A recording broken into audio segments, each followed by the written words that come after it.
ವೀಕ್ಷಕರೇ ನಮಸ್ಕಾರ.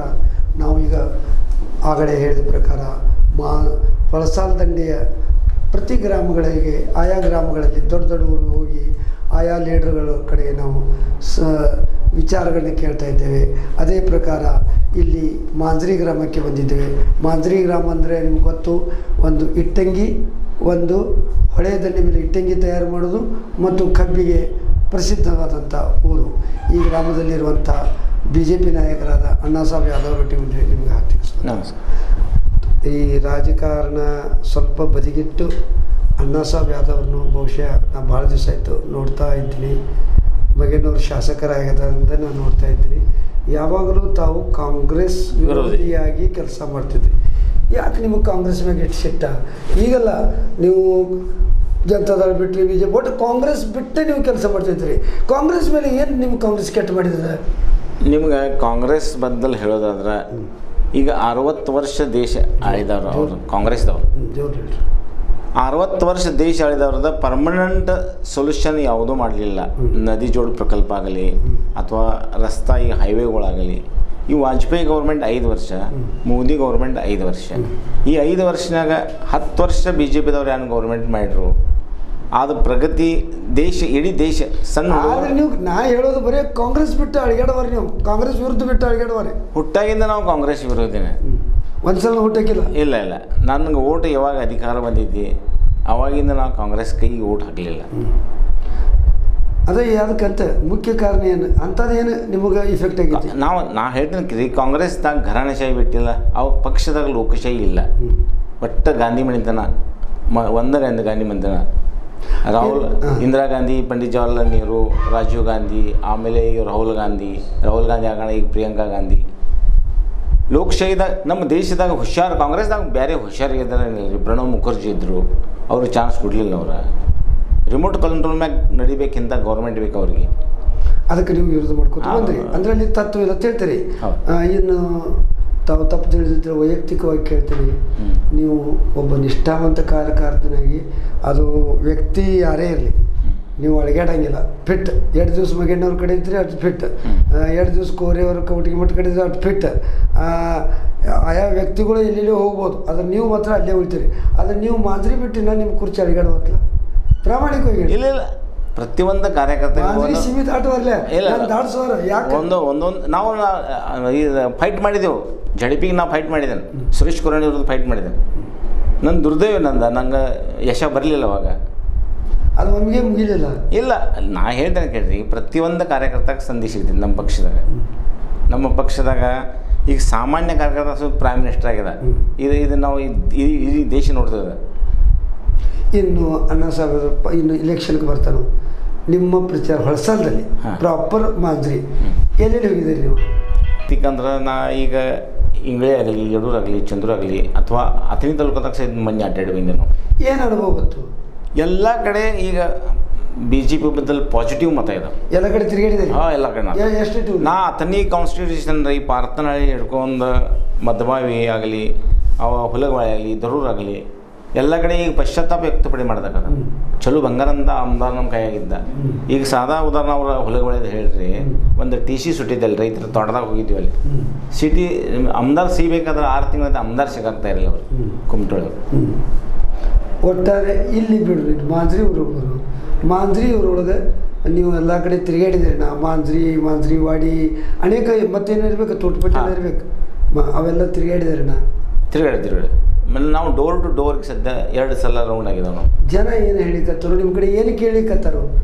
ಜನ ಕೇಳ್ತಿದ್ದು ನಮ್ಮ ಕಡೆ, ಇದು ಮಾಡಲಿಲ್ಲ. ಇಲ್ಲ, ದುಡ್ಡು ಕೇಳೋದಿಲ್ಲ, ಯಾರು ದುಡ್ಡು ಕೇಳೋದಿಲ್ಲ, ಕೆಲಸ ಕೇಳ್ತಾರೆ. ನಾವು ಅವ್ರಿಗೆ ಸ್ಪಷ್ಟ ಹೇಳ್ತೇವೆ, 35 ವರ್ಷ ನಾನು ನಿಮ್ಮ ಪ್ರತಿ ಸಲ ನಿಮ್ಮ ಬಾಗಿಲಿಗೆ ಬರ್ತೇನೆ, ಒಮ್ಮೆ ನಮ್ಗೆ ಚಾನ್ಸ್ ಕೊಡ್ರಿ, ಒಮ್ಮೆ ಸತ್ತ ನಮ್ಮ ಕಡೆ ಕೊಡ್ರಿ. ಕೆಲಸದ ಬದಲು ಆಮೇಲೆ ಮಾತಾಡೋಣ. ನಮ್ಮ ಕೆಲಸ ಹೊಂದಾಣಿಕೆ ಆಗ್ತೈತೇನಿಲ್ಲ ಅವ್ರ ತುಲನಾ ಮಾಡಬೇಕಾದ್ರೆ ನಮಗೊಂದು ಚಾನ್ಸ್ ನೀವು ಕೊಡಬೇಕು. ನೀವು ಪ್ರತಿ ಸಲ ಪ್ರಕಾಶ್ ಹುಕ್ಕೇರಿಗೆ ಆರಿಸ್ಕೊಟ್ಟಿದ್ದೀರಿ, ಪ್ರತಿ ಸಲ ಖಾಸದಾರ್ನವ್ರ, ಅಮ್ದಾರ್ನವ್ರ, ಪ್ರತಿ ಸಲ ವಿಕಾಸ್ ರತ್ನ ಅನ್ಸ್ಕೋತಾರು. ದೇಶ ಯಾನ್ಯಾರು ವಿಕಾಸ ಮಾಡ್ರು, ಬರೀ ರಸ್ತೆಗಳ, ಗಟಾರಗಳ, ಇತರ ಶಾಶ್ವತ ಪರಿಹಾರ ಏನಿಲ್ಲ ನಮ್ಗೆ. ಈಗ ಸದ್ಯ ಹೊಳಸಾಲದವ್ರಿಗೆ ಮೇನ್ ಪ್ರಶ್ನೆ ಅಂದರೆ ನೀರಿನ ಸಮಸ್ಯೆ ಮಹಾರಾಷ್ಟ್ರ ಈಗ ಗೌರ್ಮೆಂಟ್ ನಿಮ್ಮಲ್ಲೇ ನೀರಿನ ಪರಿಸ್ಥಿತಿ ಏನಿದೆ? ಭಾಳ ಸ್ಕೇರ್ಸಿಟಿ ಒಟ್ಟ ತೊಂದರೆ ಇಷ್ಟು ನೀರಿನ ತೊಂದರೆ ಇದಾವೆ ಮಾಂದ್ರಿಗೆ ರೈತರೆಲ್ಲ ಬೆಳಿಗ್ಗೆ ಸದ್ಯ ಕಂಗಾಲಾಗಿದ್ದಾರೆ. ಒಣಗಾಕದಾವ ಸದ್ಯ ಬೆಳಿ ಇದ್ರ ಮ್ಯಾಗ ಶಾಶ್ವತ ಪರಿಹಾರ ಮಾಡಬೇಕಾದ್ರೆ ಮಹಾರಾಷ್ಟ್ರ ಗೌರ್ಮೆಂಟ್ ಜೊತೆ ಪರ್ಮನೆಂಟ್ವಾಗಿ ಕರಾರಾಗಬೇಕು ಅವ್ರುಗಳ. ನಾ ಏನು ಹೇಳ್ತೀನಿ, ರಿಕ್ವೆಸ್ಟ್ ಮಾಡಿ ಅವ್ರು ಏನು ಹೇಳ್ತಾರೆ ಕಾಂಗ್ರೆಸ್ದವ್ರ, ಪ್ರತಿ ವರ್ಷ ಒಂದು ತಿಂಗಳ ನೀರು ಶಾರ್ಟೇಜ್ ಐತಿ, ಕಳಬಡಿಂದು ಎಲ್ಲಿಂದ ನೀರು ಬರ್ತದೆ ಕೊಯ್ನಾದಿಂದ ಬರ್ತದೆ ಅಥವಾ ನಡು ಮಳೆ ಆಗ್ತದೆ, ಸಮಸ್ಯೆ ಬಗೆಹರ್ತಿದೆ. ಒಂದು ತಿಂಗಳದಾಗ ಎಲ್ಲ ಕಬ್ಬಿನ ಸುಟ್ಟು ನಾಶ ಆಗೋದು. ಆದರೆ ನಮ್ಮ BJP ಪಕ್ಷದವ್ರ ಈ ಇಲೆಕ್ಷನ್ ದುರ್ಲಾಭ ತಗ್ಸೋಲಾಗಿ ಇದನ್ನು ದೊಡ್ಡ ಇಶ್ಯೂ ಮಾಡಾಕದಾರ ತಂದು ಆರೋಪ BJP ಅವ್ರ ಮೇಲೆ, ಹೊಳಿದಂಡಿ BJP. ನಾ ಹೇಳ್ತೇನೆ ಕೇಳ್ರಿ, ಅವರು ಮಾನವತಾಗಿ ಸಾವುಕಾರ ಪ್ರಭಾಕರ್ ಪೂರೆ ಆಗಲಿ ಮಂತೇಶನ ಕೋಟಿಕಮಠ ಆಗಲಿ ಮಾನವತೆ ದೃಷ್ಟಿಕೋನದಿಂದ ರಿಕ್ವೆಸ್ಟ್ ಮಾಡಲಿಕ್ಕೆ ಅವ್ರ ಕಡೆ ಫಡ್ನವೀಸ್ ಕಡೆ ಚೀಫ್ ಮಿನಿಸ್ಟರ್ ಸಕ್ಸಸ್ ಆಗಿಲ್ಲ. ಆಗಲಿಲ್ಲ ಅಂದ್ರೆ ಏನಾರ ತೊಂದರೆ ಗೌರ್ಮೆಂಟ್ ಲೆವೆಲ್ಲಿ ಹೋದ ಸಲ ನೀರು ಬಿಡೋದ ಬಾಕಿ ತುಂಬಲಿಲ್ಲ ಕರ್ನಾಟಕ ಗೌರ್ಮೆಂಟ್ದವ್ರು. ಅದೇನಾರ ಪ್ರಾಬ್ಲಮ್ ಕ್ರಿಟಿಕಲ್ ಇರ್ತಾವೆ ಗೌರ್ಮೆಂಟ್ ಲೆವೆಲ್ ಮೇಲೆ ಅವ್ರು ಪ್ರಯತ್ನ ಮಾಡಿದಾರೆ. ಅವ್ರು ಅದೇ ಪ್ರಕಾರ ಪ್ರಕಾಶ್ ಪ್ರಯತ್ನ ಮಾಡಿದ ಅಂತ ಹೇಳ್ತಾರು. ಪ್ರಕಾಶ್ ಶುಕ್ರನ್ ಬರೀ ನೀರು ಬರಬೇಕಾಗಿತ್ತು, ಗೌರ್ಮೆಂಟ್ ಅವ್ರದ್ದು ಇತ್ತು, ದುಡ್ಡು ತುಂಬಬೇಕಾಗಿತ್ತು. BJP ಗೌರ್ಮೆಂಟ್ ಐತಿ ಮಹಾರಾಷ್ಟ್ರದಾಗ, ಹಂಗೆ ದುಡ್ಡು ತುಂಬ ಕೊಡ್ತಾರೆ ನೀರು ಅವ್ರ. ದುಡ್ಡು ತುಂಬ ಹೋದ ವರ್ಷ ಬಾಕಿ ಕೊಡ್ಲಿಲ್ಲ ಮಹಾರಾಷ್ಟ್ರ ಗೌರ್ಮೆಂಟ್ದವ್ರು, ಅನಾಡ್ ನೀರು ತರಿಸಿದಾರೆ ಅವ್ರು. ಮತ್ತು ಜತ ತಾಲೂಕಾ ಸೋಲಾಪುರ ಜಿಲ್ಲಾ ಸಲುವಾಗಿ 2 TMC ನೀರು ನಮ್ಮ ಆಲಮಟ್ಟಿ ಡ್ಯಾಮ್ದಿಂದ ಬಿಡಬೇಕಾಗಿದೆ ಅವ್ರು. ಇವ್ರು ಬಿಡುವ ಈ ನೀರಿಗೆ ಕೊಡ್ತೇವತ್ತಾರ ಅವ್ರು ಮಹಾರಾಷ್ಟ್ರ ಗೌರ್ಮೆಂಟ್. ಈ ನೀರು ಕೊಡ್ರಿ, ಈ ನೀರು ನಾವು ಕೊಡ್ತಾರೆ. ಅದು ಇವ್ರು ಎಲ್ಲಿ ಎಡವಟ್ಟಾಗಲಿಕ್ಕೆ ಇದು ಬಿಡಾಕ್ತಾ ಇರಲಿಲ್ಲ ಅವ್ರು ನೀರು. ಇದು ಶಾಶ್ವತ ಒಂದು ಪರ್ಮನೆಂಟ್ ಆಗಿ ಅಗ್ರಿಮೆಂಟ್ ಆಗಬೇಕು ಅವ್ರು ಗೌರ್ಮೆಂಟ್ದವ್ರು. ಇದು ವರ್ಷ ಸಮಸ್ಯೆ ಬರೋದು. ಈ ಸರ್ಕಾರ ಪಕ್ಷದ ನಡು ಈ ಹೊಳಿ ದಂಡಿ ಮ್ಯಾಗಿನ ರೈತರಿಗೆ ನುಕ್ಸಾನ ಬೆಳೆ ಆಗಬಹುದು ಅಥವಾ ಒಂದು ತಿಂಗಳ ಕಬ್ಬು ಸಹನ ಶಕ್ತಿ ಇರ್ತೈತಿ. ಈಗ ಎಲ್ಲ ಬೋರ್ ಮ್ಯಾಗ ಅದ್ರ ಮ್ಯಾಗ ಈಗ ನಡೆದಿದ್ರಿ ಲಾಸ್ ಆಗೋದು. ಸ್ವಲ್ಪ ಲಾಸ್ ಆಗೋದಿಲ್ಲ, ಬೆಳೆ ಮೇಲೆ ಪರಿಣಾಮ ಆಗ್ತೈತಿ. ಬೆಳೆ ಮ್ಯಾಗ ಪರಿಣಾಮ ಆಗೋದು, ರೈತರ ಆರ್ಥಿಕ ಪರಿಸ್ಥಿತಿ ಮ್ಯಾಗೂ ಪರಿಣಾಮ ಆಗೋದು. ಹೌದು ರೀ. ಇನ್ನು ಇಲ್ಲಿ ಅಣ್ಣಾ ಸಾಹೇಬ್ ಜೊಲ್ಲೆ ಅವರು ಬಂದು ಹೋಗಿದಾರೇನ, ಪ್ರಚಾರ ಮಾಡಿದಾರೇನ, ಲೀಡರ್ಗಳು ಬಂದು ಹೋಗಿದಾರೇನ? ಬಂದು ಹೋಗಿದ್ದಾರೆ. ಅಣ್ಣಾ ಸಾಹೇಬ್ ಮಂತೇಶನ ಬಂದು ಹೋಗಿದ್ದಾರೆ ರೀ, ಅಣ್ಣಾ ಸಾಹೇಬ್ ಜೊಲ್ಲೆ ಬಂದು ಹೋಗಿದ್ದಾರೆ. ಫಸ್ಟ್ ಕ್ಲಾಸ್ ರೆಸ್ಪಾನ್ಸ್ ಐತಿ. ಯಂಗ್ ಹುಡುಗರು ತಲೆಗಂತೂ ಈಗ ಎಲ್ಲ ಈ ಕಡೆ ಜಸ್ಟ್ ಯಂಗ್ ಹುಡುಗರು ಇದ್ದಾರೆ, ಹೊಸವಾಗಿ ಹುಡುಗರು ಎಲ್ಲ ಮೋದಿ ಆತಾರೆ, ಮೋದಿ ಅವ್ರದಾಗ. ಈಗ ಮತ್ತೊಂದು ನಿಮ್ಗೆ ಅನಿಸೋದಿಲ್ಲ, ಪ್ರಕಾಶ್ ಹುಕ್ಕೇರಿ ಅವರು ಇಂದ ನಿನ್ನೆ ಆರಿಸಿ ಬಂದಿಲ್ಲ, 25-30 ವರ್ಷ MLA MLC MP ಆಗ್ಯದವ್ರು. ಅಂಥವ್ರ ನಡು ಇವರು ಫೈಟ್ ಕೊಡೋದಂದ್ರೆ ಇದು ಟಪ್ ಅಂತ ಅನಿಸೋದಿಲ್ಲ? ಅಣ್ಣಾ ಸಾಹೇಬ್ ಜೊಲ್ಲೆ ಇಲ್ಲ ಅದು ಒಂದು ಕಾಲ ಇರ್ತಿದ್ರಿ, ಅವ್ರವ್ರ ಕಾಲ ಇರ್ತೈತಿ. ಶಂಕರಣ್ಣನ ಸವಣೂರು ಬಾಯಿ ಶಂಕರಣ್ಣನಿಗೆ ಸೋತು ಆ ಟೈಮಿಗೆ ಈ ಚಮತ್ಕಾರ ಆಗೋದು. ಸೇಮ್ ಆಗ್ಬೋದು ಅಂತೀರಿ? ಸೇಮ್ ಆಗೋದು. ಯಾವುದು ಈ ಸಲತೆ ಅಣ್ಣಾ ಸಾಹೇಬ್ 100% ವಿನ್ ಆಗ್ತಾರೆ ಈ ಸಲ. ಅಂದರೆ ರತ್ನಮಾಲಾ ಸವಣೂರು ಪ್ರಕರಣ. ಸವಣೂರು ಗತಿನೇ ಆಗೋದಿಲ್ಲ. ಸವಣೂರದಿಂದ ಹೆಂಗೆ ಶಂಕರಣ್ಣ ಸೋದ್ರು ಹಂಗೆ ಅಣ್ಣಾ ಸಾಹೇಬ್ದಿಂದ ಇವರು ಸೋಲಿಲ್ಲದ ಸರ್ದಾರ ಇವತ್ತು ಸೋಲವ್ರ. BJP ಏನು ಪ್ಲಸ್ ಪಾಯಿಂಟ್ ಇದಾವೆ ಇಲ್ಲಿ? ಮತ ಬೆಳಿಬೇಕಾದ್ರೆ ನೀವು ಪ್ಲಸ್ ಪಾಯಿಂಟ್ ಏನು? BJP ಅಂದ್ರೆ ರೀ ಈಗ ಏನಾಗಿದೆ, BJP ಬದ್ದಲ್ಲ ಮತ್ತು ಇತರ ಬದ್ದಲ್ಲ, ಇದು TV ಮುಖಾಂತರ ಆಗಲಿ ಪೇಪರ್ ಮುಖಾಂತರ ಆಗಲಿ ಸಾಕಷ್ಟು ಸೋಷಿಯಲ್ ಮೀಡಿಯಾದಿಂದ ಈಗ ಪ್ರತಿಯೊಂದು ಮತದಾರ ಜಾಗೃತಿ ಆಗಿದ್ದಾರೆ. ಮೊದಲಿನ ಗತೆ ಏನೈತಿ, ಮೊದಲು ಹೆಂಗೈತಿ ಇಲೆಕ್ಷನ್ ಗೌಡ್ರು ಹೇಳ್ತಿರು, ಜನ ಕೇಳ್ತಿರು. ಹಂಗೆ ಇಲ್ಲಿ ಪ್ರತಿಯೊಂದು ಮತದಾರ ಶಾನೆ ಆಗಿದೆ. ಇಲ್ಲಿ ಕುಡಿಯುವ ನೀರಿನ ಸಮಸ್ಯೆ ಹೆಂಗೈತಿ? ಕುಡಿಯೋದು ಇದಾವೆ ರೀ, ಸದ್ಯ ಚಾಲು ಇದಾವೆ. 3 ಜಲಕುಂಭ ಚಾಲು ಇದಾವೆ, ಫಿಲ್ಟರ್ ಪಾಯಿಂಟ್ ಇದಾವೆ ರೀ, ಚಾಲು ಇದಾವೆ. ಖರೆ ತೊಂದರೆ ಆಗಾಕೈತಿ ಇಷ್ಟು. ರಾತ್ರಿ 12 ತನಕ ನೀರು ತುಂಬಾಕಂತಾಗಿದೆ ಮಂದಿಗೆ. ಹೊಳಿ ನೀರಿಲ್ಲ, ಚುಕುಡರೆಲ್ಲರೂ ಬೆಳೆದು ಹೋಗ್ತಾರೆ. ನಿಮ್ಮ ಸಲುವಾಗೆಲ್ಲ ನೀರೆಲ್ಲ ಹೋಗಿರ್ತೈತೆ ರೀ. ಇನ್ನು ನಾನು ಸಂಗ್ರಹಿಸಿದ ಒಂದು ಮಾಹಿತಿ ಹೇಳ್ತೀನಿ. ನಿಪ್ಪಾಣಿಯಲ್ಲಿ ಒಂದು ಮಾಹಿತಿ ಬಂತು. ನಿಪ್ಪಾಣಿಯಲ್ಲಿ ಸರ್ವೆ ಮಾಡುತ್ತೆ ಹಳ್ಳಿ. ಅಲ್ಲಿ ನಿಪ್ಪಾಣಿಗೆ ಶಶಿಕಲಾ ಕೆಲವೊಂದು ಸಮಾಜಗಳು ಮತ್ತು ಜನಾಂಗ ನಿಪ್ಪಾಣಿಗೆ ಶಶಿಕಲಾ ಜೊಲ್ಲೆ ಅಭಿವೃದ್ಧಿ ಮಾಡಿದರು. ನಿಪ್ಪಾಣಿಗೆ ಶಶಿಕಲಾ ಜೊಲ್ಲೆಗೆ ಆಗ್ತವು. ಇಲ್ಲಿ ಪ್ರಕಾಶ್ ಹುಕ್ಕೇರಿ ಬೇಕು, ಇಲ್ಲಿ ಪ್ರಕಾಶ್ ಹುಕ್ಕೇರಿ ಆಗ್ತು ಅಂದರೆ ನಾವು ಪಕ್ಷಾತೀತವಾಗಿ ಮತ ಮಾಡ್ತೋತ ಅಲ್ಲಿ ಜನ ಹೇಳ್ತಾರೆ. ನೀವೇನು ಹೇಳ್ತೀರಿ? MP ಗೆ ಇವ್ರು ಬೇಕು, MLA ಗೆ ಶಶಿಕಲಾ ಬೇಕು. ಹಾಗಾದ್ರೆ ಇದು ಮೈನಸ್ ಪಾಯಿಂಟ್ ಆಗೋದು. ಈಗ ಪ್ರಕಾಶ್ ಹುಕ್ಕೇರಿಗೆ ರೀ ಮೇನ್ ಹೊಡೆದ ತಿನ್ನೋದೈತಿ ಅವ್ರು ಮೈನಸ್ ಪಾಯಿಂಟ್ ಏನ? ಅವ್ರ ಪಕ್ಷದಾಗ ಅವ್ರು ಕೆಲಸ ಮಾಡಿದರು. ಅವ್ರ ಮುಖಂಡರುಗಳ ಮನಸ್ಸನ್ನು ಉಳಿಸಿದಾರೆ ರೀ. ಮುಖಂಡರು ಮನಸ್ಸು ಉಳಿಸಿದ್ರು. ಆದರೆ ನಿಮಗೊಂದು ಮಾಹಿತಿ ಹೇಳ್ತೀನಿ, ಮರಾಠ ಸಮಾಜಕ್ಕೆ ಪ್ರಾತಿನಿಧ್ಯ ಕೊಟ್ಟದ್ದು ಕಾಂಗ್ರೆಸ್ ಪಕ್ಷದಿಂದ ಟಿಕೆಟ್ ಕೊಟ್ಟರು ಯಾರಿಗೆ, ಶ್ರೀಮಂತ ಪಾಟೀಲ್. ಅವು ಇವತ್ತು ಅವ್ರು ಶಾಸಕರಾದರು ಮರಾಠ ಸಮಾಜಕ್ಕೆ. ಹಾಗಾದರೆ ಮರಾಠ ಸಮಾಜ ನಿಮ್ಮಂಥವ್ರಟ್ಟ ಹೋಗ್ಬೋದು, ಮರಾಠ ಸಮಾಜ ಕಾಂಗ್ರೆಸ್ ಬೆಂಬಲ ಮಾಡೋಲ್ಲ ಅಂತ ಎದ್ರ ಬಗ್ಗೆ ಹೇಳ್ತೀನಿ ನಾ ಈಗ ರೀ. ಯಾಕಂದ್ರೆ ನಾನೇ ಮರಾಠ ಸಮಾಜ ಅಂತ ನಾ ಹೋಗಿನ ಪ್ರಚಾರಕ್ಕೆ ಅಥಣಿ ತಾಲೂಕದಾಗ. ಶ್ರೀಮಂತ ಪಾಟೀಲ್ ಕಾಂಗ್ರೆಸ್ ಕಟ್ಟರ್ ಕಾಂಗ್ರೆಸ್ ಕಾರ್ಯಕರ್ತರ ಅವ್ರ ಮನೆಗೆ ಹೋಗಿನಿ. ಏನು ಹೇಳಿ ಅವ್ರು ಏನು ಹೇಳ್ರು, ಶ್ರೀಮಂತ ಪಾಟೀಲ್ ಯಾವಾಗ ನಿಲ್ತಾರೆ ಅವಾಗ ಶ್ರೀಮಂತ ಪಾಟೀಲ್ ಮಾಡ್ತೇವೆ, ಈ ಸಲ ಬಿ ಜೆ ಪಿ ಮಾಡ್ತೀವಿ. ಅಂದರೆ ಮರಾಠ ಮಂದಿ ಹಿಂದುತ್ವ ಆಧಾರ ಮೇಲೆ ಬಿ ಜೆ ಪಿ 80% ವೋಟರ್ಸಿಗೆ ಬಿ ಜೆ ಪಿ ಕಡೆ ಹಾಕ್ತಾರೆ. ಕಾಗವಾಡ ಕ್ಷೇತ್ರದ ಮರಾಠ ಸಮಾಜದವರು ಯಾರ ಕಡೆ ಐತಿ? ಕಾಗವಾಡ ಸಮಾಜ ನೇತೃತ್ವ ಮಾಡ್ತಾರೆ ಅವ್ರ. ಅವ್ರ ಪ್ರೆಸ್ಟೇಜ್ ತಗೋರಲ್ಲ ಶ್ರೀಮಂತ ಪಾಟೀಲ್ ಮುಂದೆ ನಿಂತು. ಹಂಗೆ ಪ್ರೆಸ್ಟೇಜ್ ಹೆಂಗಿದ್ರಿ ಅದ ಪ್ರೆಸ್ಟೇಜ್ ಶ್ರೀಮಂತ ಪಾಟೀಲ್ ಕಡೆ ಮಂದಿ ಉಳಿಕಿಲ್ಲ ಅಂತೀರಿ? ಉಳಿತಾರೆ ಈ ಎಲೆಕ್ಷನ್ದಾಗ MP ಎಲೆಕ್ಷನ್ದಾಗ ಉಳಿದಿಲ್ಲ ಹಂಗೆ ಅನ್ನೋದಿಲ್ಲ ರೀ. ಖರೆ ಹೆಚ್ಚಿನ ಒಲವ ಮರಾಠ ಸಮಾಜದ ಇಡೀ ಕ್ಷೇತ್ರದಾಗ ಇಡೀ ದೇಶದಾಗ ಅಂದ್ರೆ ನೀವು ಮಹಾರಾಷ್ಟ್ರ ಆಗಲಿ ನಮ್ದು ಅಷ್ಟೇ ಮಾತಾಡಿ ಚಿಕ್ಕೋಡಿ ಲೋಕಸಭಾ ಇಡೀ ಕಾನ್ಸ್ಟಿಟ್ಯೂಷನ್ 8 ಕಾನ್ಸ್ಟಿಟ್ಯೂಷನ್ದಾಗ ಹೆಚ್ಚಿನ 80% ಮರಾಠ ಸಮಾಜ BJP ಮಾಡ್ತಾರೆ. ನಿಪ್ಪಣೆ ಮರಾಠ ಸಮಾಜ ಹೆಚ್ಚೈತಿ, ಅವ್ರು ಯಾಕೆ ಒಲವಾಗ್ಬೋದು? ಯಾಕಂದ್ರೆ ನೀವು ಒಬ್ಬ ಮರಾಠ ಸಮಾಜದ ಪ್ರಮುಖರಂತ ಕೇಳಿ ನಾ ಹೇಳ್ತೇನೆ ಕೇಳ್ರಿ. ಮರಾಠ ಸಮಾಜ ಜಾತಿ ಮಾಧ್ಯಮದ ವೋಟಿಂಗ್ ಮಾಡ್ತಿದ್ರೆ ಕಾಕಾ ಪಾಟೀಲ್ ಆರ್ಸ್ ಬರ್ತೀರಿ ಅವಾಗ. ಮರಾಠ ಸಮಾಜ ಜಾತಿವಾದ ಕಡೆ ನೋಡುವುದಿಲ್ಲ, ಅದಕ್ಕೆ BJP ಶಶಿಕಲಾ ಬಂದರು. ಅವ್ರು ಕಾರ್ಯ ನೋಡ್ತಾರೆ ಮತ್ತು ಹಿಂದುತ್ವ ನೋಡ್ತಾರೆ ಮೇನ್. ಈ ಸಲ ಏನಾಗ್ಬೋದು? ಈ 100% ಅನಾಸಬ್ಜಲ್ಲಿ ವಿನ್ ಆಗ್ತದೆ. ಮತ್ತು ಪ್ರಕಾಶ್ ಹುಕ್ಕೇರಿದು ಕಾರ್ಯ ನೋಡೋಕ್ಕಿಲ್ಲ ಮರಾಠ ಸಮಾಜ? ಪ್ರಕಾಶ್ ಹುಕ್ಕೇರಿನ ಕಾರ್ಯ ಭಾಳ ಮಂದಿಗೆ ಗೊತ್ತಿದ್ರಿ, ಪರ್ಸೆಂಟೇಜ್ ಕಾರ್ಯ ಅವ್ರದ್ದು.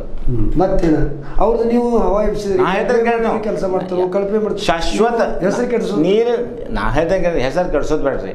35 ವರ್ಷ ಸತ್ತ ಯಾರು ಮಾಡ್ರು? ಅವರು ಮಾಡ್ಯಾರ. ಪರಿಹಾರ ರೈತರಿಗೆ ಪರಿಹಾರ ಅಂದರೆ ಶಾಶ್ವತ ನೀರಿನ ಯೋಜನೆ ಆಗಲಿ, ಮಡ್ಯಾಗ ನೀರು ಇಲ್ಲಾಗಲಿ, ಅಲ್ಲಿ ಹೋಗಕ್ಕೆ ಬೇಕಾಗಿದೆ ಏನದಾಗ ನೀರು. 35 ವರ್ಷದಾಗ ಅವ್ರು ನೀರು ಹೋದ್ರಣ ಯಾವ ಮಡ್ಡಿ ಅವ್ರು ನೀರಾವರಿ ಮಾಡ್ಯಾರಲ್ಲ. ಹಿರೇಕೊಡಿಗೆ ಟ್ಯಾಂಕ್ ಹೋಗೋದೈತಿ, ಟ್ಯಾಂಕ್ ಹೋಗೋದೈತಿ, ನೀರಿಂದ ದೊಡ್ಡ ಯೋಜನೆ ಐತಿ. ನಿಮ್ಮ ಬಾಯಲ್ಲೇ ಬಂತು ಇನ್ನ ಟ್ಯಾಂಕ್ ಮ್ಯಾಗ ಬರಕಾಗದ. 35 ವರ್ಷ ಮೊನ್ನೆ ಒಂದು ಶಾಂಕ್ಷನ್ ಆಗೈತಿ ಗೊತ್ತಿರ್ಬೇಕು, ಕೆನಾಲ್ಗೆ ನೀರು ಬಿಡೋ. ಆಯ್ತಂತ ಕೇಳ್ರಿ, ಕೆನಾಲ್ ನೀರು ಬರ್ತಾವು. ಇಲ್ಲ ಬಸವೇಶ್ವರ ಯಾತ್ ನೀರಾವರಿ ನಾ ಹೇಳ್ದೆ, ಬಸವೇಶ್ವರ ಯಾತ್ ನೀರಾವರಿ ಮಂಜೂರಾಗಿ ಹಂಗೆ ಬಿದ್ದೈತಿ. ಇಲ್ಲಿ ಕೆರೆ ತುಂಬೋದು ಯೋಜನೆಗಳು ಹಂಗೆ ಬಿದ್ದವು ಎಲ್ಲ ಕಡೆ. ಇನ್ನ ತಕ 35 ವರ್ಷ ಇದು ಖರೆ ಅಂದರೆ ಮೇನ್ ಮಹತ್ವದ ವಿಷಯ ಐತೆ ಮಡ್ಡಿ ಊರುಗಳು. ಅಲ್ಲಿ ಶಾಶ್ವತ ನೀರಿನ ಯೋಜನೆ ಅವ್ರು ಮಾಡಕ್ಕೆ ಬೇಕಾಗಿತ್ತು, ಖರೆ ಮಾಡಲಿಲ್ಲ. ಅವ್ರದ್ದು ಲಕ್ಷ್ಯ ಹಂಗ್ರಿ, ಡಿವೈಡರ್ ಮಾಡ್ತಾರೋ, ಲೈಟ್ ಕುಣಿಸ್ತಾರೋ, ಗಟರ್ ಮಾಡ್ತಾರೋ, ರೋಡ್ ಮಾಡ್ತಾರೆ, ಪ್ರಗತಿ ಖಾನ್ಸಾಂಗ್. ಈಗ ಬಿಡುವುದರ ಕೆಲಸ ಡಾಂಬ್ರಿ ಆಗೈತಿ, ಗರಜಿಲ್ಲ ಆಗೈತಿ. ಇದು ನಮ್ಮ ಮಂದ್ರಾಗ ರೋಡ್ ಬೇಕಾ ನೀರಿನ ಗರಜ್ ಅವಶ್ಯಕತೆ. ಡಿವೈಡರ್ ಅಲ್ರಿ, ಈಗ ಮನೆ ಡಾಂಬ್ರಿ ಮಾಡಿದಾರೆ. ಡಾಂಬ್ರಿದನ್ ಗರಜಿಲ್ಲ ಆಗೈತಿ. ಬಸ್ ಸ್ಟ್ಯಾಂಡ್ ಅಂತೂ ನಿಮ್ಗೆ ಹೇಳಿ ಕಟ್ಟಾಡ್ಸಿ. ನಮ್ಮ ಮಾಂಜ್ರಿ ಬಸ್ ಸ್ಟ್ಯಾಂಡ್ ಆಗಲಿ, ಕಲ್ಲೋಳ ಬಸ್ ಸ್ಟ್ಯಾಂಡ್ ಆಗಲಿ, ಯಾವುದೂ ಯೋಜನೆಗಳು ಮತ್ತು ಅವ್ರು ಎಷ್ಟು ಭವನ ಹಿಡಿದಾರೆ, ಆ ಭವನದಾಗ ಬಿಡಿಸಿ ಅನ್ಕೋದ ಮತ್ತು ದಾರು ಕೊಡೋದು ಮಂದಿ ಗೊತ್ತಿತ್ತು. ಯಾವುದೂ ಉಪಯೋಗ ಕಟ್ಟದಿದ್ರೆ ಒಳ್ಳೇದಾಗ್ತಿತ್ತು. ಹೌದು, ಭವನಗಳು ಇಲ್ಲ ಚಲೋ. ಸಮುದಾಯ ಭವನ ಅವಶ್ಯಕತೆ ಇಲ್ಲ. ನಾ ಹೇಳ್ತಾ ಕೇಳಿ, ಇವರ ಜಾತಿವಾದ ಮಾಡ್ತಾರೆ. ಮರಾಠ ಸಮುದಾಯ ಬೇರೆ, ಮುಸ್ಲಿಮರ ಬೇರೆ ಬೇರೆ, ಜೈನ ಸಮುದಾಯ ಬೇರೆ, ಅವ್ರು ಬೇರೆ. ಮತ್ತೆ ಕೊಡಬೇಕಲ್ಲ. ಹಂಗಿಲ್ರಿ, ಊರಿಗೆ ಒಂದು ಚಲೋ ಬೇಕಿ ಒಂದು ದೊಡ್ಡ ಪ್ರಮಾಣದಾಗ ಎಲ್ಲ ಸುಖಯುಕ್ತ ಕಾರ್ಯಾಲಯ ಐತಂದ್ರೆ, ಸೌಕರ್ಯ ಇತ್ತಂದ್ರೆ ಎಲ್ಲರೂ ಮದುವೆ ಮಾಡ್ತಾರಲ್ಲ. ಆ ಭವನದಾಗ ಎಲ್ಲರೂ ಹೋಗ್ಬೋದು. ಮರಾಠ ಮಾಡ್ಬೋದು, ಜೈನ್ ಮಾಡ್ಬೋದು, ಲಿಂಗಾಯತ್ ಮಾಡ್ಬೋದು, ಮುಸ್ಲಿಮ್ ಮಾಡ್ಬೋದು, ಹರಿಜನ್ ಮಾಡ್ಬೋದು. ಇವರ ಜಾತಿ ವರದಿ ಮಾಡ್ತಾರೆ ಎಲ್ಲ. ಒಟ್ಟಾರೆ ಎಲ್ಲ ಮತ ಸಲುವಾಗಿ ಕೊಡ್ತಾರೆ ಅವ್ರು. ಮರಾಠ ಸಮುದಾಯ ಹಿಡಿಬೇಕು, ಮರಾಠ ಭವನ ಮಾಡೋದ. ಜೈನ್ ಸಮುದಾಯ ಹಿಡಿಬೇಕು, ಜೈನ್ ಸಮುದಾಯ ಮಾಡೋದ. ಮುಸ್ಲಿಂ ಸಮಾಜ ಹಿಡಿಬೇಕು, ಮುಸ್ಲಿಂ ಸಮುದಾಯ ಭವನ ಮಾಡೋದ. ಅದ್ರ ಭೀ ಭವನ ಅಲ್ಲ, ಕೊಟ್ಟದ್ದು ಊರು ತುಂಬೆಲ್ಲ ಭವನ, ಒಂದು ಭೀ ಭವನ ಚಾಲು ಇಲ್ಲ. ಆಮೇಲೆ ಈ ಹುಡುಗಾಕ ಈಗ ನೀವು ಕ್ಯಾಮ್ರಾ ತಗೊಂಡು ನಡ್ರಿ, ಇಷ್ಟು ಧೂಳು ಬಿದ್ದಿದ್ದು ಭವನದಾಗ ತೋರಿಸ್ತಿರ್ಬೇಕಾರೆ. ಯಾರು ಭವನದ ಉಪಯೋಗ ಏನ? ಜನರಿಗೆ ಏನು ಬೇಕಾದ ಕೊಡ್ರಿ ನೀವು. ಏನು ಬೇಕಂತೇಳಿ ನೀವು ಜನರಿಗೆ? ಮುಖ್ಯವಾಗಿ ಶಾಶ್ವತ ರೈತರ ಸಲುವಾಗಿ ನೀರಿನ ಬೇಕಾಗಿ. ಒಂದು ಎರಡನೇದು ಶೈಕ್ಷಣಿಕ ದೃಷ್ಟಿಯಾಗ ಏನ್ರಿ, ಗೌರ್ಮೆಂಟ್ ಸ್ಕೂಲ್, ಗೌರ್ಮೆಂಟ್ ಸ್ಕೂಲ್ ಮಾಡಿರಿ, ಫಿಲ್ಟರ್ ನೀರು ಮಾಡಿರಿ, ಶಾಶ್ವತ ಯೋಜನೆ ಮಾಡಿರಿ. ಅವು ಸಾಕಟ್ಟು ಮಾಡಿಲ್ಲ. ಎಲ್ಲಿ ಮಾಡಿದಾರೆ? ಎಲ್ಲ ಸಮಾಜದ ಸ್ವಚ್ಛ ಭಾರತ ಸ್ಕೀಮ್ ಮೋದಿ ಗೌರ್ಮೆಂಟ್ ಆದಾಗ ಇಂಡಿಯಾ ಸ್ವಚ್ಛ ಆಗೈತಿ. ನಾವು ಹೇಳ್ತೇವೆ ಇಲ್ಲಾಂದ್ರೆ ನಮ್ಮ ಊರಾಗ ಬರೋದು ಪರಿಸ್ಥಿತಿ ಇಲ್ಲ. ಇಷ್ಟು ನಾರ್ದಿದೆ. ಹಗಂದರಿ ಮುಕ್ತ ಭಾರತ ಯಾವಾಗಾಯಿತು? ಮೋದಿ ಪಂತಪ್ರಧಾನ ಆಗೋಣ. ಎಲ್ಲ ಸಮಾಜದ ಬೆಂಬಲ ಅಣ್ಣಾ ಸಾಹೇಬ್ ಜೊಲ್ಲೆಯವರಿಗೆ ಇದೆ ಅಂತ ನಿಮಗೆ ಅನಿಸ್ತಿದೆಯಾ? 100% ಎಲ್ಲ ಜೈ ನಮ್ಮ ಕಡೆ ಈಗ ಜೈರ್ ಇದ್ದರು, ಮುಸ್ಲಿರ್ ಇದ್ದರು. ಈ ಸಲ ಮುಸ್ಲಿರ್ ಹೆಚ್ಚಿದ್ದಾರೆ. ಮುಸಲ್ಮಾನ್ ಹೆಚ್ಚಿದ್ದಾರೆ ಈ ಸಲ. ನಿಮ್ಮದು ಕೂಡ ಈಗ ಮುಸ್ಲಿರ್ ಈಗ ರಾಜ್ ಪಠಾಣ್ ಮಣ್ಣಿ ಅವ್ರು ಸ್ವತಃ ಅನುಭವ ಹೇಳ್ರು. ಏನಂತ ನಿಪ್ಪಾಣಿ ಅವ್ರು ರಾಜ್ ಪಠಾಣ್ ಹೇಳಿರಲ್ಲ. ಇನ್ನತಕ ಕಾಂಗ್ರೆಸ್ದವ್ರು ಮುಸ್ಲಿರ್ ಅಂದ್ರೆ BJP ಅಂಜಿಕೆ ಹಾಕಿ ಮತ್ತು ತಗೊಂಡ್ರು ನಮ್ಗೆ. ಖರೆ BJP ಪಕ್ಷ ಆ ಟೈಪ್ ಅಲ್ಲ. ಎಲ್ಲ ಮುಸ್ಲಿರಿಗೆ ರಿಕ್ವೆಸ್ಟ್ ಮಾಡಿ ಮುಸ್ಲಿರಿಗೆ ಬರಕದ. ನಮ್ಮ ಊರಾಗ ಪ್ಲಸ್ ಪಾಯಿಂಟ್ ಆಗೈತೆ ಮುಸ್ಲಿರ್. ನಮ್ಮ ಕೂಡ ಪ್ರಚಾರಕ್ಕೆ ಬರಕದ ರೀ. ಶಶಿಕಲಾ ಜೊಲ್ಲೆ ಅವರು ನಿಪ್ಪಾಣಿಯಲ್ಲಿ ಶಾಸಕಿನೂ, ಈ ಕಡೆನೂ ಅವ್ರದ್ದು ಪ್ರಭಾವ ಐತನ, ಅದು ಪ್ಲಸ್ ಪಾಯಿಂಟ್ ಆಗ್ತೈತೇನ? ಆಗ್ತೈತೆ. ಇನ್ನು ಸಹಕಾರಿ ರಂಗದಲ್ಲಿ ಅಣ್ಣಾ ಸಾಹೇಬ್ ಜೊಲ್ಲೆ ಅವರು ಸಾಕಷ್ಟು ದುಡಿತಾರೆ, ಅದು ಸಹಿತ ಯಾವ ರೀತಿ ಪ್ಲಸ್ ಪಾಯಿಂಟ್ ಆಗ್ಬೋದು? ಆಗ್ತೈತಿ. ಅಣ್ಣಾ ಸಾಹೇಬ್ ಅಂದ್ರೆ ಹಿಂಗೆ ಪ್ಲಸ್ ಪಾಯಿಂಟ್ ಏನೇನು ಹೇಳಿ? ಅಣ್ಣಾ ಸಾಹೇಬ್ ಕ್ಯಾಂಡಿಡೇಟ್ ಹಿಂಗೆ ಅದಾರೆ. ಅವ್ರ ವಿಷನ್ ಭಾಳ ದೊಡ್ಡದಿ, ಅವ್ರದ್ದು ಸ್ವಪ್ನ ಭಾಳ ದೊಡ್ಡದಿ. 100% ನಮ್ಗೆ ಖಾತ್ರಿ ಐತಿ. ರೋಜ್ಗಾರ್ ಅಂದ್ರೆ ರೋಜ್ಗಾರ್ ಉಪಲಬ್ಧ ಮಾಡೋಕೆ, ಉದ್ಯೋಗ ದಂಧೆ ತರಕ್ಕೆ MIDC ಮಾಡ್ತಾರೆ. 100% ಮಾಡ್ತಾರೆ MIDC. ಜಿಲ್ಲಾ ಔದ್ಯೋಗಿಕ ಸಂಪನ್ನ ಮಾಡ್ತಾರಲ್ಲ. ನಾವು ಆತ್ಮವಿಶ್ವಾಸ ಐತೆ ನಮ್ಮ. ಯಾಕಂದ್ರೆ ಈಗ ಸದ್ಯ ಅವ್ರು 3-4 ಸಾವಿರ ಹುಡುಗರು ದುಡಿತಾವೆ ಅವರಲ್ಲಿ. ಈಗ ಯಾವುದೂ ಸತ್ತ ಇಲ್ಲದವೆ. ಜೊಲ್ಲೆ ಆಮದಾರ್ ಅಷ್ಟೇ ಇದಾರು. MIDC 100% ಮಾಡ್ತಾರೆ. ಇವ್ರು ಎಷ್ಟು ಮಂದಿ ರೋಜ್ಗಾರ್ ಉಪಲಬ್ಧ ತಯಾರು ಮಾಡಿದ್ರು? ಪ್ರಕಾಶ್ ಹುಕ್ಕೇರಿ ಅವರ ಈಗ 4,000 ಮಂದಿ ದುಡಿಯಾಕದಾರೆ. 4,000 ಕುಟುಂಬರೇ ಬದುಕಾರೆ. ಹೊಳಿ ದಂಡಿ ಮ್ಯಾಗ ವಾತಾವರಣ ಹೆಂಗೈತಿ? ರಾಜಕೀಯ ವಾತಾವರಣ ಹೆಂಗೈತಿ? 100% ಈಗ BJP ಸಲುವಾಗಿ ಪ್ಲಸ್ ಪಾಯಿಂಟ್. BJP ಸಲುವಾಗಿ ಅನುಕೂಲ ಐತಿ. ನಿಮ್ಮದು ಸಂಘಟನಾ ಮಾದರಿ ಊರೊಳಗೆ ಹೆಂಗೈತಿ? ಚಲೋ ಐತಿ. BJP ಸಂಘಟನೆ ಏನೇನು ಯಾವ ರೀತಿ ನೀವು ಪ್ರಚಾರ ಮಾಡೋದಿರಿ? ನಾವು ಗ್ರೂಪ್ ಮಾಡೋದಿರೋ, ಭಾಷಣ ಮಾಡಕಿದ್ರು ನಿಮ್ಮ ಸಂಘಟನೆ? ನಾವು ಈಗ ಸದ್ಯ ಮನೆ ಡೋರ್ ಟು ಡೋರ್ ಪ್ರತಿಯೊಂದು ಡೋರ್ ಟು ಡೋರ್ ತಿರುಗಾಡಿ ಬಂದೀವಿ. ವಾರ್ಡ್ ವೈಸ್ ಎಲ್ಲ ಮನೆ ತಿರುಗಾಡಿದೆವು. ನಾವು ಸ್ವತಃ ತಿರುಗಾಡಿದೆವು. ಮಹಿಳಾ ಮತದಾರ ಏನು ಹೇಳಿದ್ರು? ಮಹಿಳಾ ಮತದಾರ ಏನಿಲ್ಲ. ಈಗ ಸದ್ಯ ಎಲ್ಲರಿಗೆ ಅನುಕೂಲ ವಾತಾವರಣ ಐತಿ. ಲೇಡೀಸ್ ವಾತಾವರಣ ಲೇಡೀಸ್ ಈಗ ಉಜ್ವಲ ಗ್ಯಾಸ್ ಯೋಜನಾ ಅವ್ರು ರೈತ ಯಾರು ಗ್ಯಾಸ್ ಪಡ್ಕೊಂಡಾರ ಪ್ರಕಾಶ್ ಹುಕ್ಕೇರಿ ಕಡೆ ಅವ್ರಿಗೆ ಗೊತ್ತಾಗೈತಿ. ಇದು ಮೋದಿ ಆಗಿದ್ದ ನಾನು ಬಂದಿದ್ದು. ಇದು ಪೈಲ ಯಾಕೆ ಕೊಡ್ಲಿಲ್ಲ ಅವರು. ಉಜ್ವಲ ಗ್ಯಾಸ್ ಯೋಜನಾ ಇದು ಇಡೀ ಭಾರತದಾಗ 8 ಕೋಟಿ ಗ್ಯಾಸ್ ಅವ್ರು ಹಂಚಿರು. ಗ್ಯಾಸದ ಪರಿಸ್ಥಿತಿ ಪೈಲ ಹೆಂಗಿತ್ತು ರೀ? ಪೈಲ ಗ್ಯಾಸ್ ಬ್ಲ್ಯಾಕ್ಲಿ ತೊಗೊಂಡೇವು ನಾವು ಸ್ವತಃ. 7,000 ರೂಪಾಯಿ ತುಂಬಿ ತೊಗೊಂಡೆವು. ಈಗ ಕಾಂಗ್ರೆಸ್ ಗೌರ್ಮೆಂಟ್ ಸತ್ಯ ಪರಿಸ್ಥಿತಿ ಆಗದನ್ನ. ಈಗ ಬಡವರಿಗೂ ಉಚಿತ ಗ್ಯಾಸ್ ಐತಿ. ಎಲ್ಲರೂ ಗ್ಯಾಸ್ ಕೊಡೋಕದವರು. ಮತ್ತು ಈ ಗ್ಯಾಸ್ ಟಾಕಿ ಸಹಿತ ಸಿಗಬೇಕಾದ್ರೆ ಬ್ಲ್ಯಾಕ್ಲಿ ತೊಗೊತಿದ್ವಿ ಪೈಲ. ಈಗ ಮಣಿ ತಂದು ಹೋಗ್ಯಾಕದ. ಇನ್ನು ಕೊನೆಯದಾಗಿ ಈ ಚುನಾವಣೆ ಕುರಿತು ಲಾಸ್ಟ್ ಏನು ಹೇಳಿಸ್ತೀರಿ ನಮ್ಮ ವೀಕ್ಷಕರಿಗೆ, ಮಾಂಜ್ರಿ ಅವರಿಗೆ ಅಥವಾ ಎಲ್ಲ ಭಾಗ? ನಾನು ದಯವಿಟ್ಟು ನಾವಂದ್ರೆ ಕೈ ಜೋಡಿಸಿ ವಿನಂತಿ ಮಾಡಿದೆನು. ಯಾಕೆ ಕೊಡ್ಬೇಕಂತ ಹೇಳ್ರಿ. ಇಲ್ಲ, ನಮ್ಮ ದೇಶ ಸಲುವಾಗಿ ಜಗತ್ತಿನಾಗ ಭಾರತ ದೇಶ ಅಂದ್ರೆ ಶಕ್ತಿಶಾಲಿ ಬಲಶಾಲಿ ರಾಷ್ಟ್ರ ಆಗಬೇಕಾದ್ರೆ BJPನ ದೇಶಕ್ಕೆ ಈಗ ಗರಜಿತ್ತು. ದೇಶಕ್ಕೆ ಅದರ ಶಿವಾಯ ಪರ್ಯಾಯ ಇಲ್ಲ. ಜಾಗತಿಕ ಲೆವೆಲ್ಲೇ ಬಲಶಾಲಿ ರಾಷ್ಟ್ರ ನಿರ್ಮಾಣ ಆಗಬೇಕಾದ್ರೆ BJPಗೆ ವೋಟ್ ಎಲ್ಲರೂ ಹಾಕಬೇಕು. BJP ಗೆಲ್ಲಿಸಬೇಕು. ಮತ್ತೊಮ್ಮೆ ಪ್ರೈಮ್ ಮಿನಿಸ್ಟರ್ ಮೋದಿ ಆಗಬೇಕು. ಅಂದರೆ ಏನಾಗ್ತದೆ? ದೇಶ ಕಲ್ಯಾಣ ಆಗ್ತದೆ. ನಕ್ಕಿ ಐತೆನ 100%. ಒಟ್ಟಾರೆ ನಿಮ್ಮ ಹೊಳಿ ದಂಡಿ ಮ್ಯಾಗ ಎಷ್ಟು ಮಟ್ಟಿಗೆ ಪ್ಲಸ್ ಪಾಯಿಂಟ್ ಆಗ್ಬೋದು? 55, 50? ನಮ್ಮ ಹೋದ ಸಲ ಮಾಂದ್ರಿ ZP ಪ್ಲಸ್ ಪಾಯಿಂಟ್ ಇತ್ತು. BJP ಪ್ಲಸ್ ಇತ್ತು 400. ಇಡೀ ಅಂದ್ರೆ ಮಾಂದ್ರಿ ZP ಕಾಂಗ್ರೆಸ್ ಬಂದಿತ್ತಲ್ಲ. ZP ಕಾಂಗ್ರೆಸ್ ಬಂದ ಸಹಿತ ಪ್ಲಸ್ ಆಗಿದೆ. ಅಣ್ಣಾ ಸಾಹೇಬ್ ಜೊಲ್ಲೆ ಮೊನ್ನೆ BJP ಎಲೆಕ್ಷನ್ ಎಷ್ಟಾಗಿತ್ತು? 400. ಈ ಸಲ ಭಾಳ ಅಂದ್ರೆ ಅದು ಲೆವೆಲ್ ಆಡಬಹುದು ಅಂತ. 400 ಆಗಲಿ ಅಥವಾ 1000 ಗಟ್ಟಲೆ ಆಗಲಿ ಅಥವಾ 5,000 ಗಟ್ಟಲೆ ಆಗಲಿ ಈಗ 100% ಮಾಂದ್ರಿ ZP ಪ್ಲಸ್ ಪಾಯಿಂಟ್ ಆಗಿ ಹೋಗ್ತೀವಿ. ಅಣ್ಣಾ ಸಾಹೇಬ್ ಯಾದವ್ರೆ, ಉರಿ ಬಿಸಿಲು ದೊಡ್ಡ ಬಿಸಿಲಿದ್ರು ಭೀ ತಾವು ವಿಶ್ರಾಂತಿ ತೆಗೆದುಕೊಳ್ಳೋದನ್ನು ಬಿಟ್ಟು ನಮ್ಮ ಜನರೊಟ್ಟಿಗೆ ಎಂದಿನಂತೆ ಪ್ರೀತಿಯಿಂದ ಮಾತನಾಡೋದಕ್ಕೆ ಧನ್ಯವಾದ. ನಮಸ್ಕಾರ.